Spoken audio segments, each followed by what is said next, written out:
Good morning, class. Here's College Algebra, Chapter 2, Equations and Inequalities, Section 2.3, Models and Applications.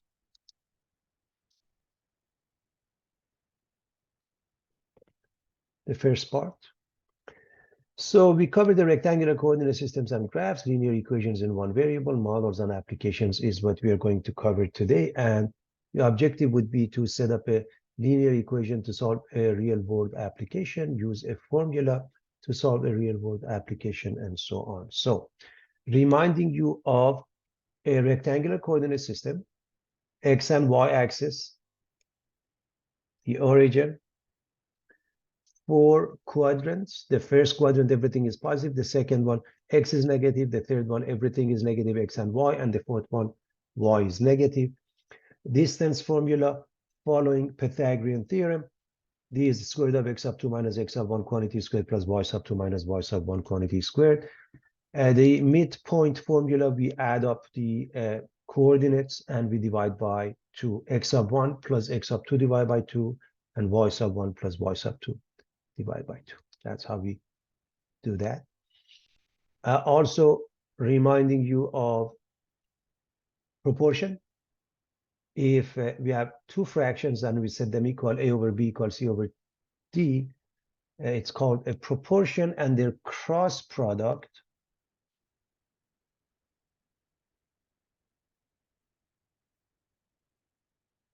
is the same, needless to say.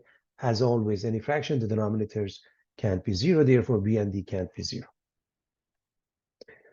When we discuss a line, slope is known as rise over run, delta y over delta x, or y sub 2 minus y sub 1 over x sub 2 minus x sub 1. And a line has various formats. Standard form, ax plus by equals c. Slope-intercept form, y equals mx plus b. Point slope form, y minus y1 equals m times x minus x sub 1. A vertical line has an equation of x equals a. The slope is undefined. X-intercept at a comma 0. A HL horizontal line has the equation of y equals b. The slope m equals to 0 and the y-intercept located at 0 comma b. Two lines are considered parallel if they have equal slopes but different y-intercepts. They're considered perpendicular, meaning they make a 90-degree angle at the point of intersection if their slopes are negative reciprocal of each other. You can write any of those, or their product is negative 1. However we want to look at that.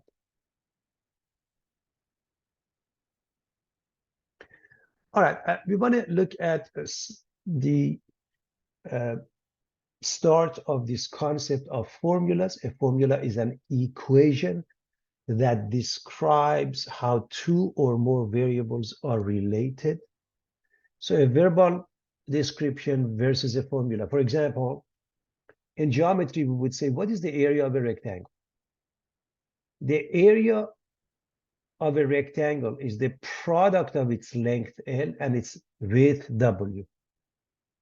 Now, here's the formula, A equals L times W. It tells you exactly the same thing, but really concise and to the point.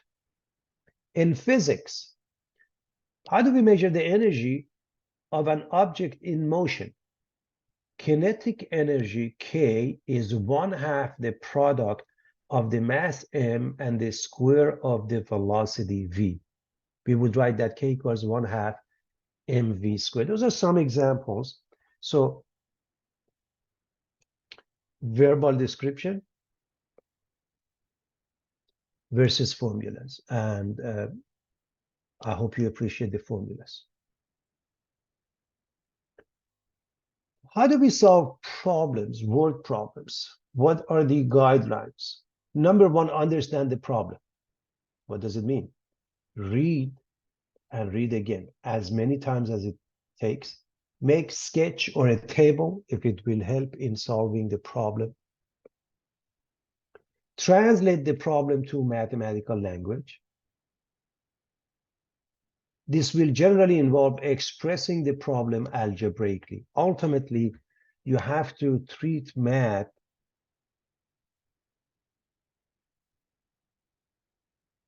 as a language. If you do so, you have more respect for it and you understand then how you can tackle that. Number three, carry out the mathematical calculations necessary to solve the problem.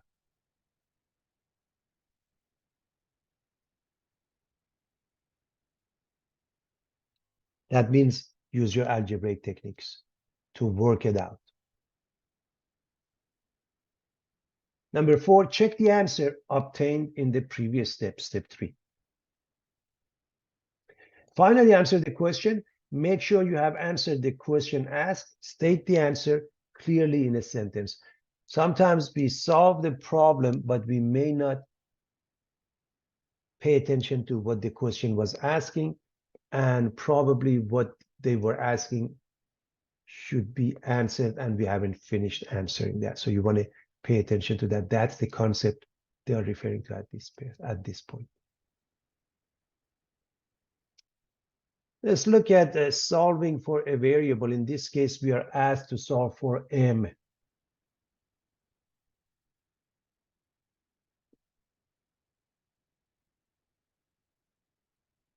So we're going to move the b.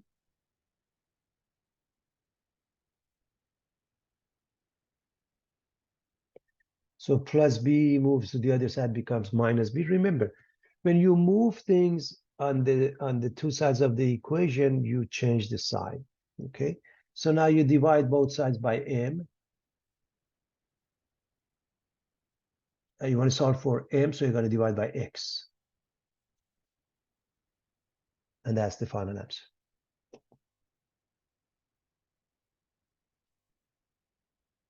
Okay. So y minus b over x equals m. In this example, we want to solve for c.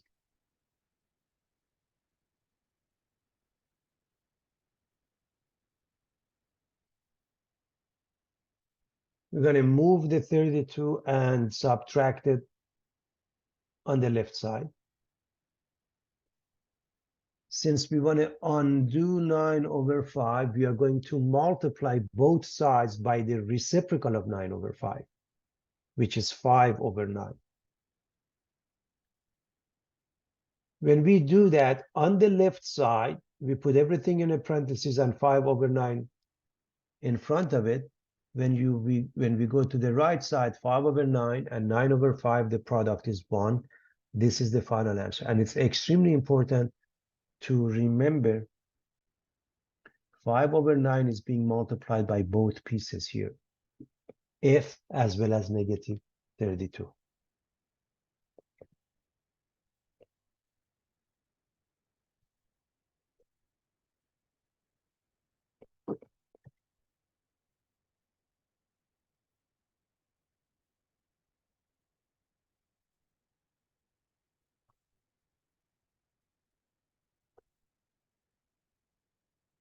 Reminding you of some of basic geometric formulas you've seen. For example, a square, 4 sides are equal. The area is s squared and the perimeter is one side times 4.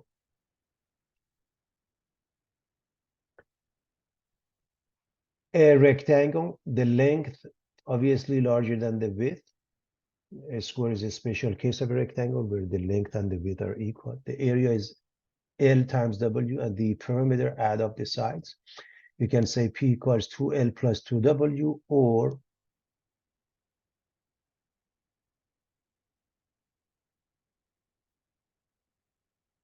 you can add up the length and the width and times 2. If you have a triangle, here's the base, here's the height. The area is half of base times the height. The perimeter sides, add them up, A, B, C.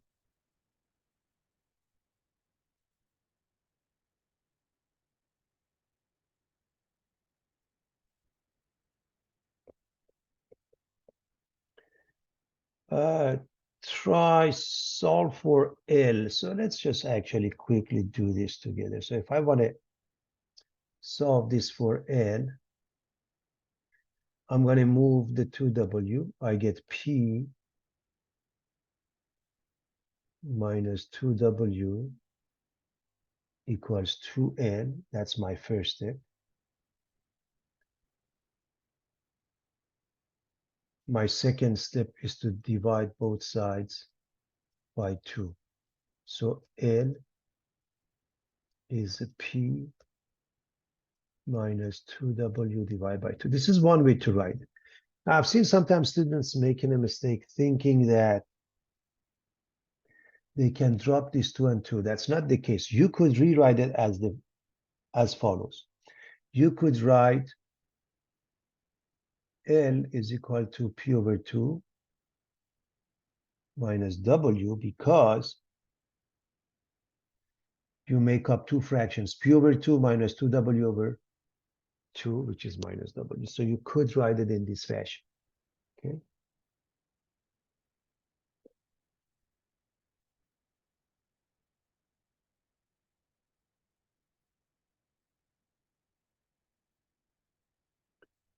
Other geometric shapes reminding you. This is a trapezoid. This is the smaller base. This is the larger base. This is the height. The area is half of the height times B plus B. Smaller B and a larger B, they add up. This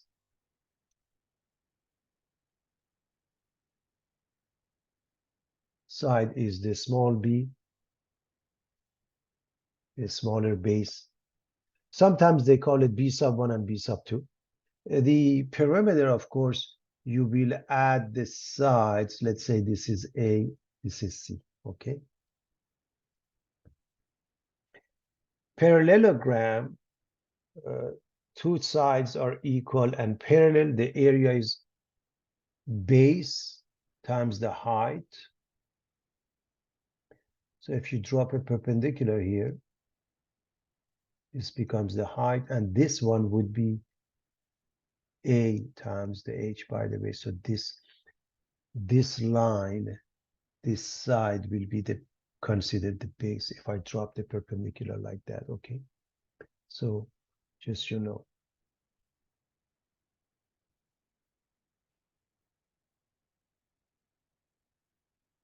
And the perimeter is 2 times A plus 2 times B, of course, or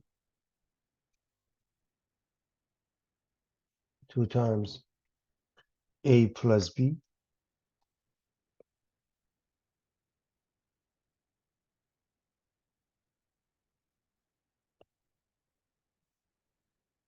When you have a circle with the radius r, area is pi r squared. Circumference, like the concept of the perimeter going around, is 2 pi r, or pi times d. A couple of things I want to make a point of. Number one, d is 2 times r. Number two, pi is almost 3.14, but it's not equal to that. What is it equal to? 3.14159, and it continues indefinitely. It's an irrational number, okay?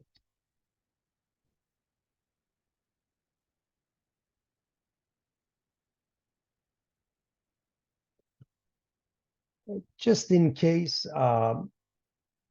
it may have come up in previous courses you've had. Trapezoid has different types. You have the right trapezoid. It has a pair of right angles.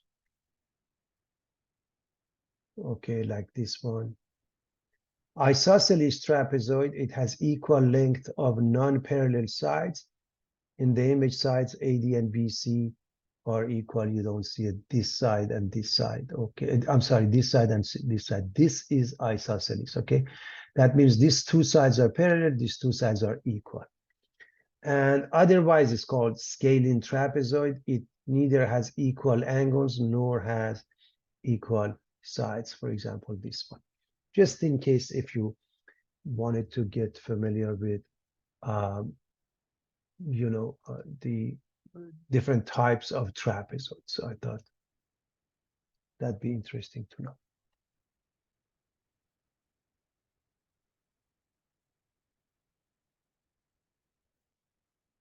Try solve for B here. We're talking about this one.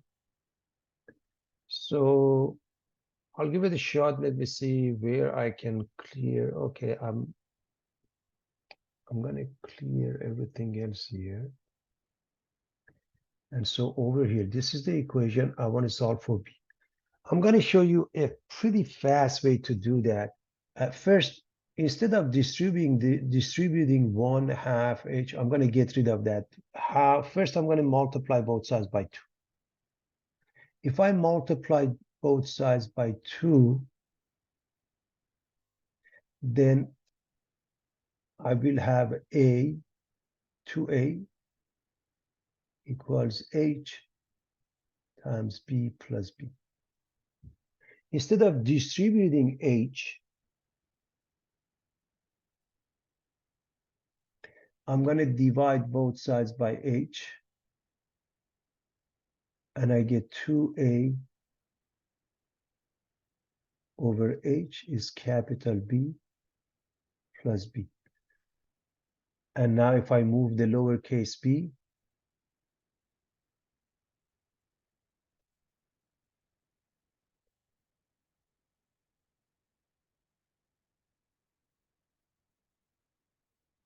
I get capital B. Solving for a variable.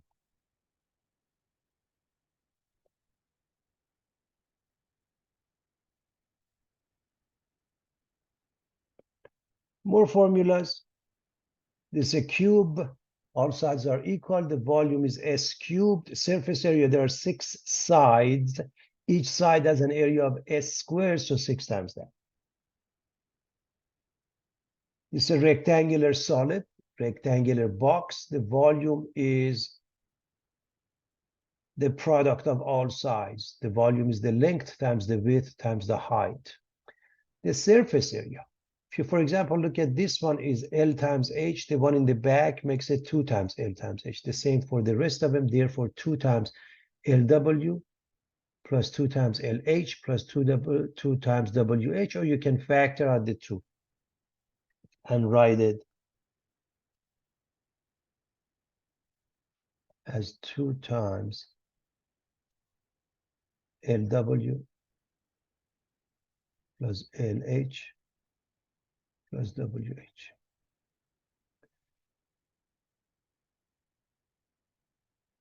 Spherical shape, like a basketball, for example. The volume is 4/3 pi r cubed. S, the surface area. The concept of a surface area is like gift wrapping, class. S equals 4 pi r squared.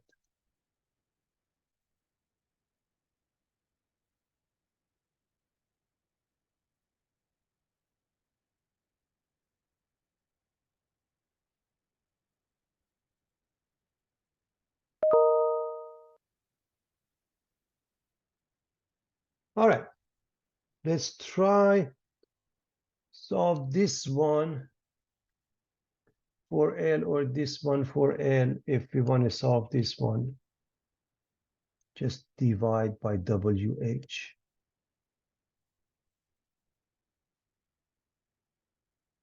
That gives you L.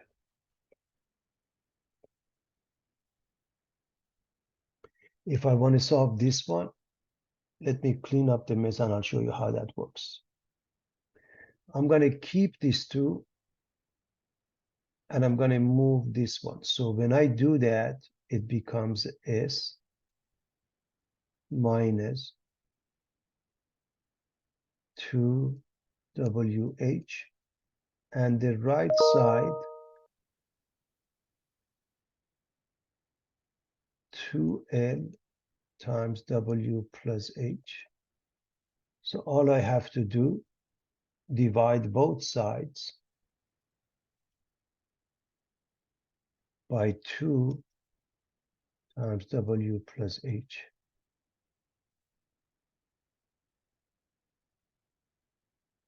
And so S minus 2 times W times H over 2 times W plus H equals L, if I want to solve for L in this case, just in case.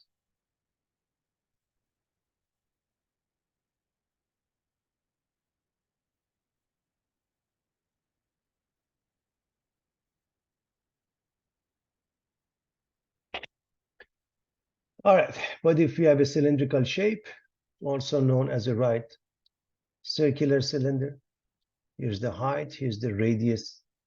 The base is in the form of a circle. The volume is pi r squared h. The surface area is the area of the base, which is pi r squared times 2. That's why we have 2 pi r squared. And then the lateral surface, if you cut that open, if you cut this open, class, if you cut this open, it becomes a rectangular shape. Okay, where this is the height and this is the circumference of the base. So one more time, if you cut this open, the circumference of the base, 2 pi r times h, that's what we have here. So that's how you find the surface area. And if you have a cone, the volume is 1/3 pi r squared h. Solve for r this one. If I want to solve for r, so that means I'm going to get rid of 1/3 first. I'm going to multiply both sides by 3. And I get 3v equals pi r squared h. I'm solving for r. I'm going to divide by pi h, both sides. And that means 3v over pi h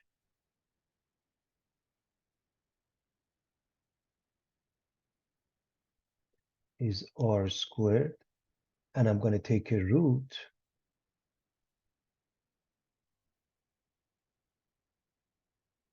That gives me r. Now, one thing I want to make a point of, sides and dimensions can't be negative, so this has to be positive, because otherwise there are two answers, plus, minus.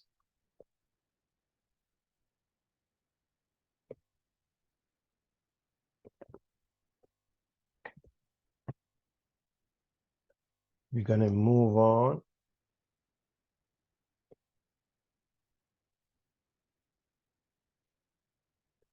Let's look at this example.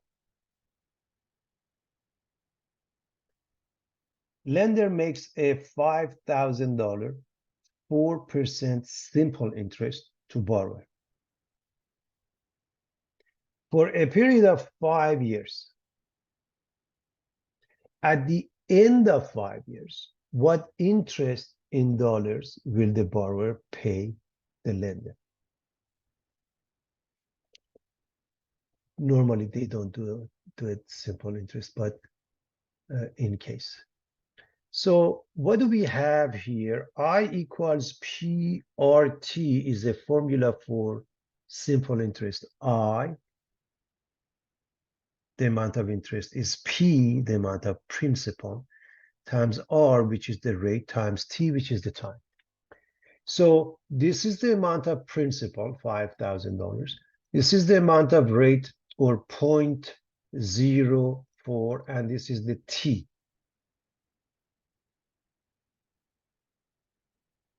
Now we solve the equation by plugging it. Okay. So I equals PRT. It's a very straightforward process, everybody. We're going to plug in. When we plug in, basically, when you have a bunch of zeros and bunch of decimals, just multiply these numbers. Take a look. Let me. Okay. Number 5, number 4, 5 times 4, 20 times 5 is 100. Just hold on to that. I want to show you how you can do that quickly without a calculator. This has 1, 2, 3. Let me just actually put 1, 2, 3 zeros. This guy has 2 decimals. Okay. 1 0 cancels out 1 decimal. Since we have more zeros than decimals, 3 minus 2, we have by how many? 1 more. 3 minus 2, we have a 1 more 0. We put a 0 here, and that's the answer, just in case. So you don't need a calculator for something as basic as that, okay? Just wanted to make sure we are okay with that.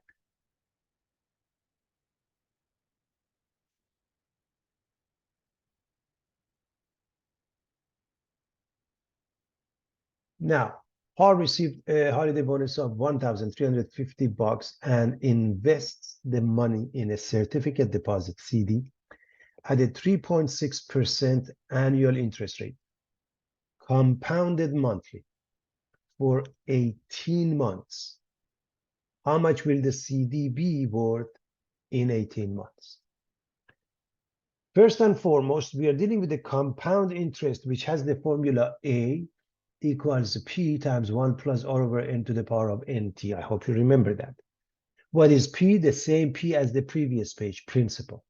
What is R? The same R as the previous page, the rate, which happened to be 3.6% or 0.036.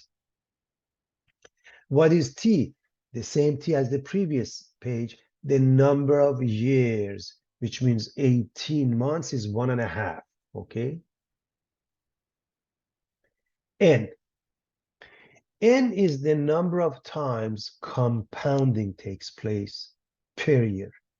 If it's annually, N is 1. Semi-annually, N is 2. Monthly, N is 12. So the principal, $1,350. R is 3.6%, meaning 0.036. N is 12 because it's monthly. And the amount of time is 1.5 years. Okay.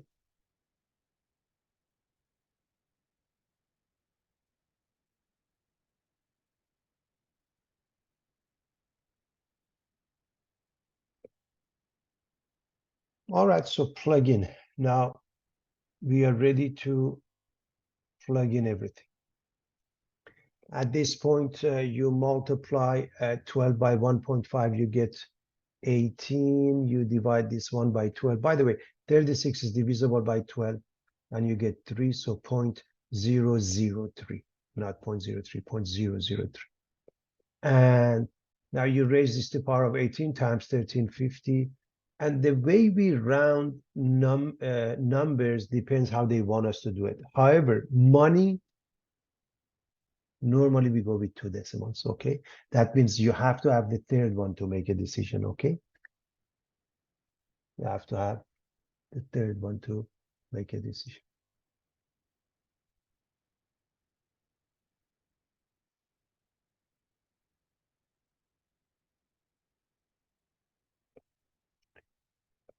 Geometric applications.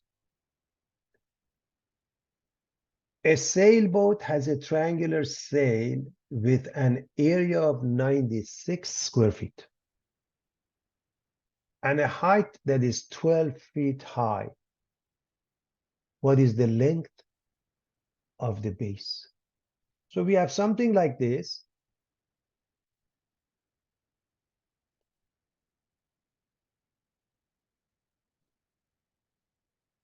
This may not be to scale. This is the height.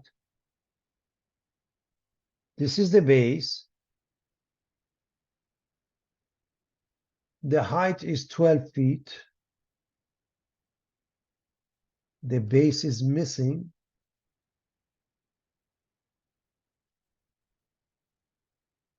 The area is 96 square feet. And we know the area is half of base times the height. So just plug in. I have 2 choices. You can solve for B and then plug in, or just plug in right now. Either way is fine. So if you plug in, you replace the A with 96 equals 1/2 the base, which is missing, times the height, which is 12. As you know, 1/2 and 12, their product is 6.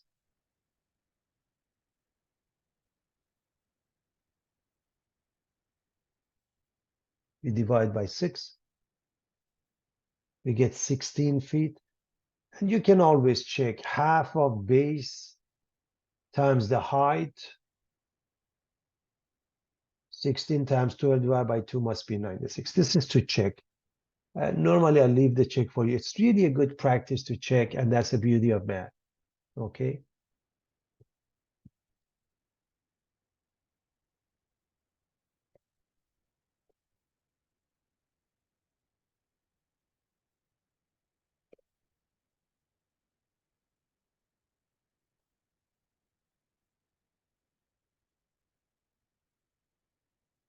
A can 157 cubic inches of volume.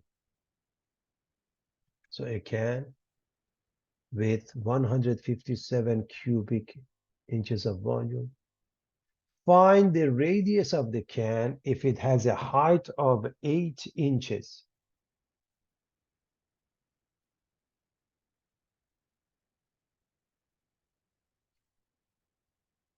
So a can looking like that with the height and the radius and the volume is given.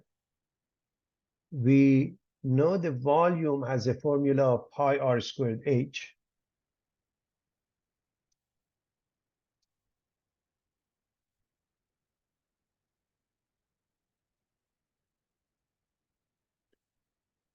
So all you have to do, plug in everything you have and find whatever is missing. So what do you have? You have the volume.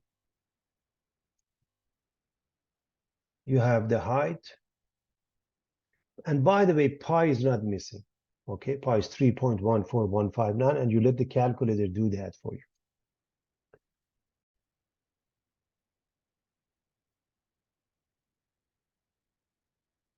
If you multiply 8 times pi, if you multiply pi and 8, roughly you get 2513. By the way, when you do that, most of the time they ask you for how many decimals. You want to be careful. You want to carry out as many decimals as possible and then do the rounding. You never do the rounding midway because midway you want to carry out many decimals. Otherwise, we end up with what is known as round off error. So we divide by it, we get 6.2468. And now, if you take a square root of both sides,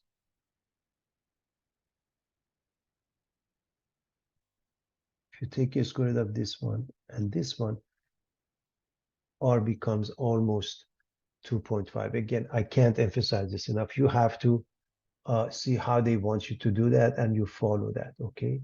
However many decimals that they ask you.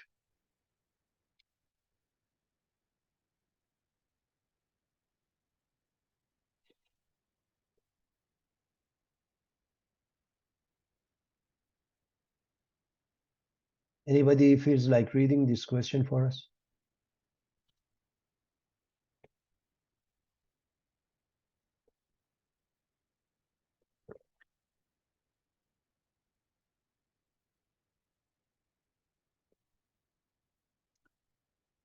Example 7. During a stress test, the maximum allowable heart rate M in beats per minute is given by M equals negative 0.875x plus 190, where x can be between 1 and 99, and x is the patient's age. Part A, find the maximum heart rate of a 50-year-old person. Okay. So what does it mean?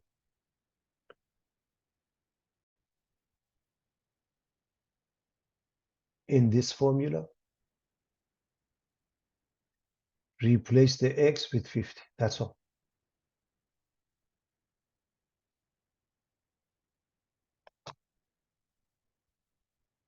We multiply these two. And remember, the way I would multiply 875 by 5. This has 3 decimals. This has 1 0. So we end up with 2 more decimals. Okay, that's how it's calculated. 43.75 negative with positive 190 gives us 146.25.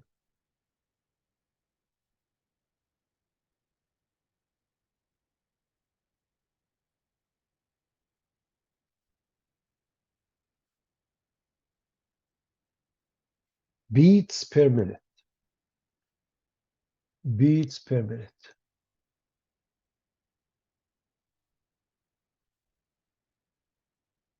So that's part A. What is part B? Find the age of a person whose max heartbeat is 160. What does it mean? Go back to this formula. This time, M is given as 160. Replace the M with 160.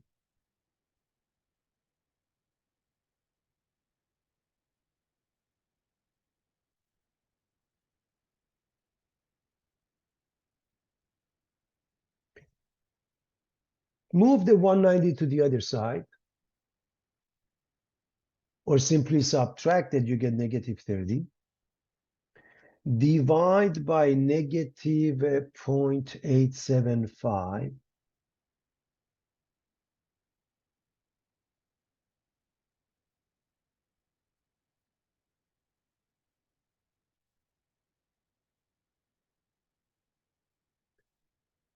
And you write a lot of decimals first.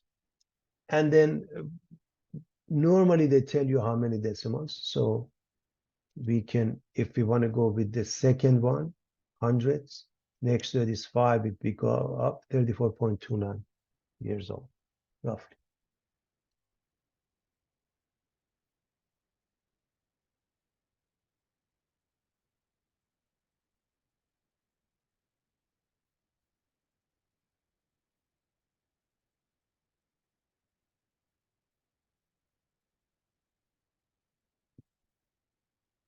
The sum of two numbers is 23.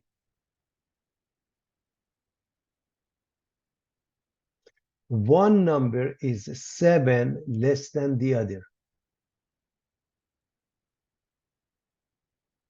Find the numbers.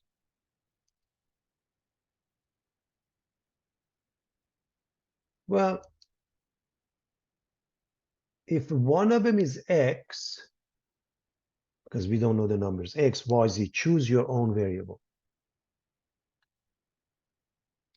One of them is X. The other one is 7 less, that means X minus 7. So one of them is X, the other one must be X minus 7. I hope everybody's okay with this. It's pretty straightforward, everybody. Okay.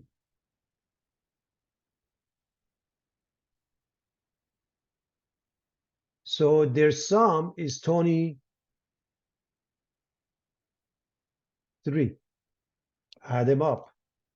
You get 23.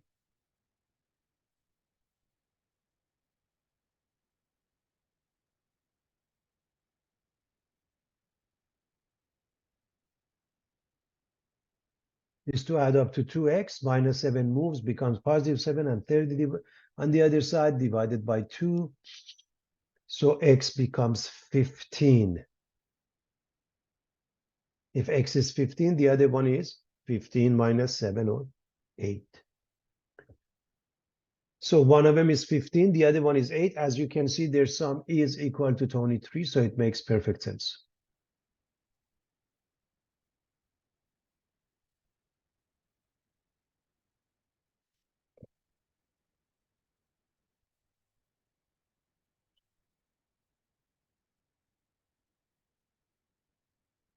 Find 3 consecutive even integers whose sum is 120. So I want to remind you about consecutive integers as well as consecutive even integers. Consecutive integers, they just vary by 1. In other words, for consecutive integers, if n represents the first integer, then the next one is n plus 1, and the next one is n plus 2, n plus 3, n plus 4, so on and so on. You just add 1. For example, 5, 6, 7, 8. Consecutive integers. Start from somewhere, add 1. Keep on adding. So start with a whole number, a natural number, an integer, and just keep on adding 1. However, consecutive even integers like 2, 4, 6, 8, By the way, even if they said odd, the difference is still 2, like 3, 5, 7. So if the first one is n, the second one is n plus 2, and the next one is n plus 4, and the next one is n plus 6, and so forth and so on. And I hope everybody understands why for the odd integers, it works the same way. Again, over here, just a simple example, and I'm going to erase it in a moment. And a simple example would be 2, 4, 6, 8, 10. For if we change this to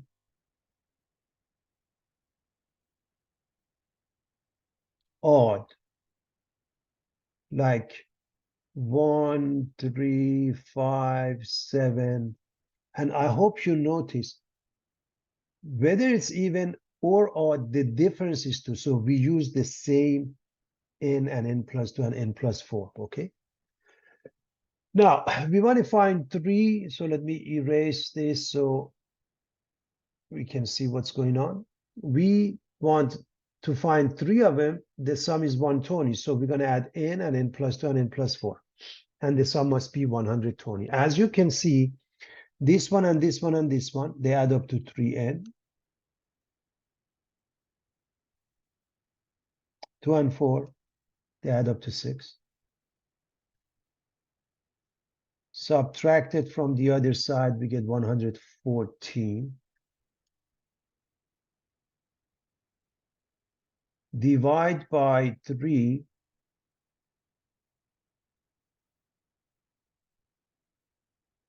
we get 38. So the next one is 40, the next one is 42. N is 38, n plus 2, 40, n plus 4, 42.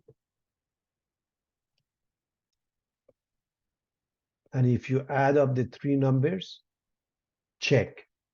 You must get 120, and you do.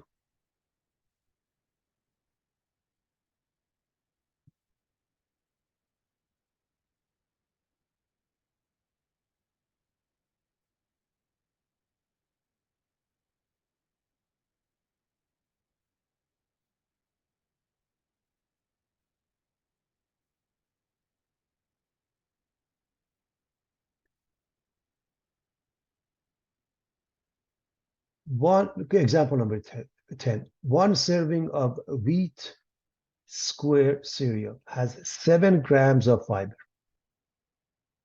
which is 28% of the recommended daily amount. What is the total recommended daily amount of fiber?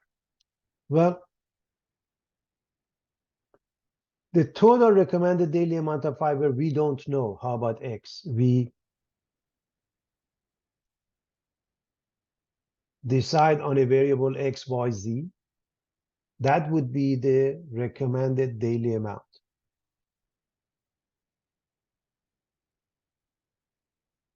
We want to make up an equation. We're going to go back and reread the question. So 1 serving of wheat squared cereal gives us 7 grams of fiber. How much is that? 28% of the recommended. So 28% of X equals 7 grams. That means 0.28 times X equals 7. It's that simple, everybody. And so divide both sides by 0.28. And you can write this because this has 2 decimals and you want to move it. You put 2 zeros at top. Okay, everybody. As you know, 7 and 28 are divisible. 7 becomes 1, 28 becomes 4. So you can do this, in your head. So 7 becomes 1 and this becomes 4. So 100 divided by 4, 25 grams. So what do they recommend? 25 grams. And this is only 28% of that.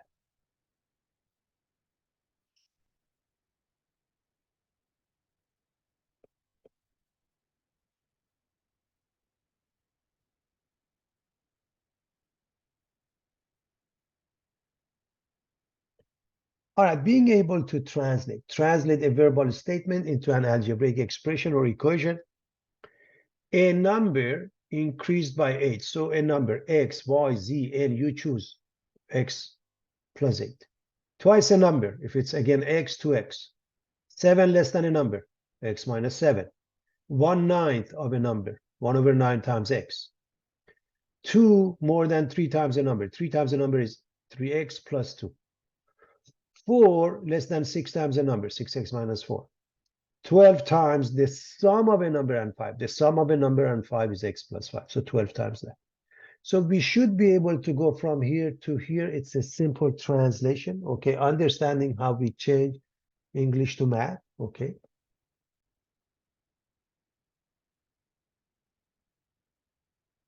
And so as a warm-up example, we want to express each phrase as an algebraic expression. The radius r decreased by 9 centimeters. R minus 9.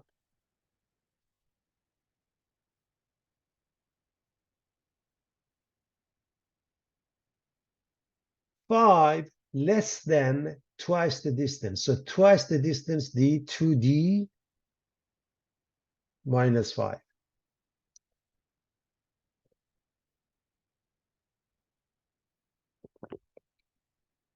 Seven times a number n increased by 8. So 7n plus 8.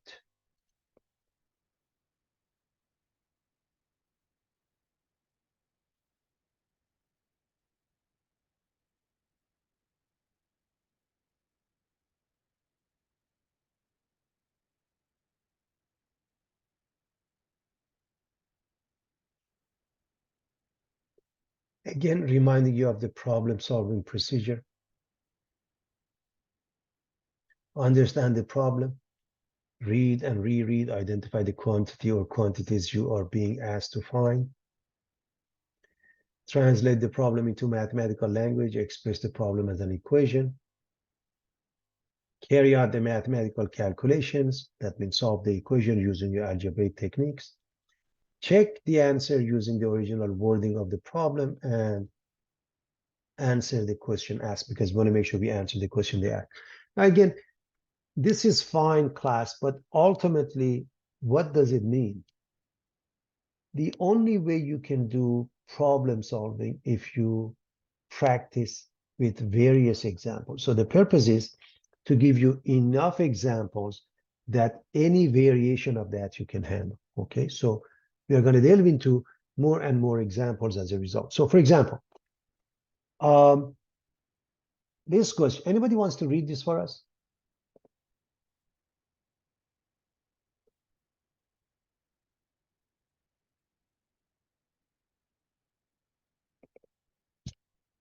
All right, a network offers several long-distance calling plans.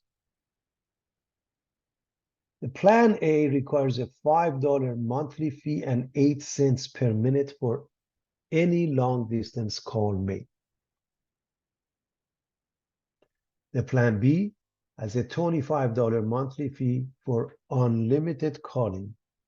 In other words, there is no per minute fee. How many minutes of long-distance calls would a customer need to use for the two plans to cost the same amount? So we don't know that. Obviously,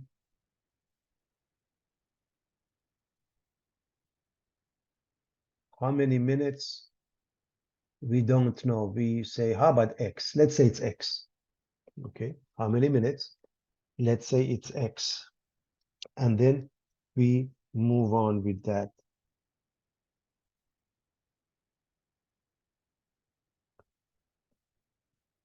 Now we have two plans. Let's look at plan A.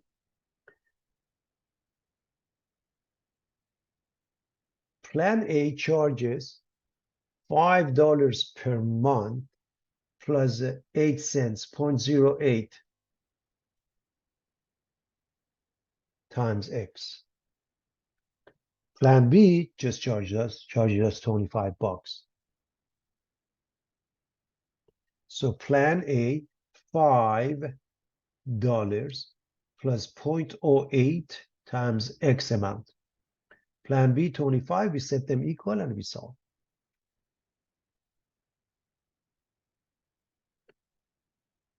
Obviously, we're going to subtract 5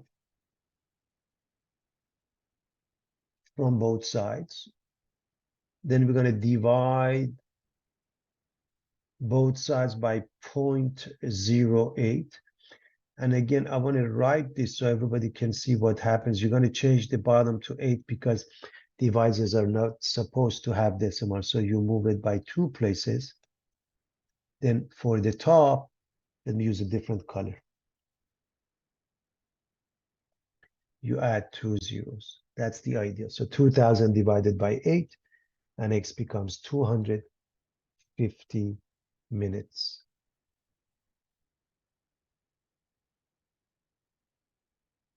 So if we use 250 minutes, they break even. What does it mean? If we use more than 250 minutes, this is a better plan because it doesn't change. It stays. You use 300, 400, 500 minutes, no matter what, this is 25. If you use 250, you break even. What if it's less than 250 and it's for sure, then this is a better plan because this will cost you less than $25 if X is less than 250. So that's, for example, how you use math.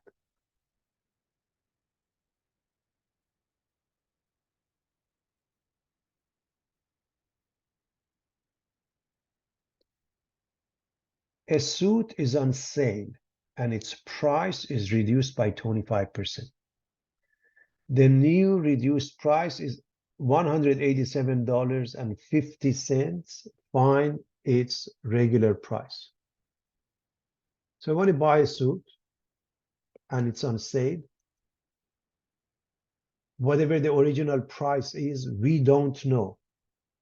So we let it be something, X, Y, Z, a variable of your choice. Let X represent the original price, everybody. Let X represent the original price.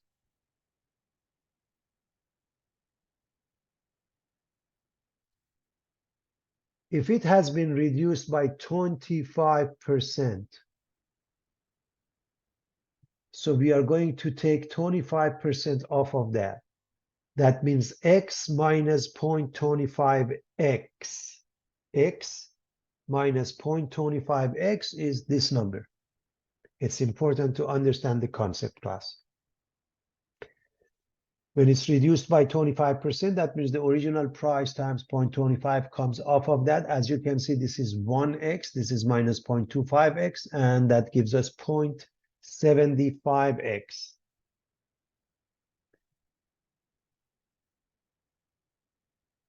We're going to divide both sides by 0.75, and it becomes 250. Again, I want you to see that this is the same as 18,750 divided by 75. That's how you would do that. $250. Now, here's how you check it. If you multiply 250 by 25% and take it off, does it give you 187.75? Or simply, if you multiply $250 by 0.75, is that 187.50? That is how you check. So I highly recommend you multiply this by 0.75 to check your work.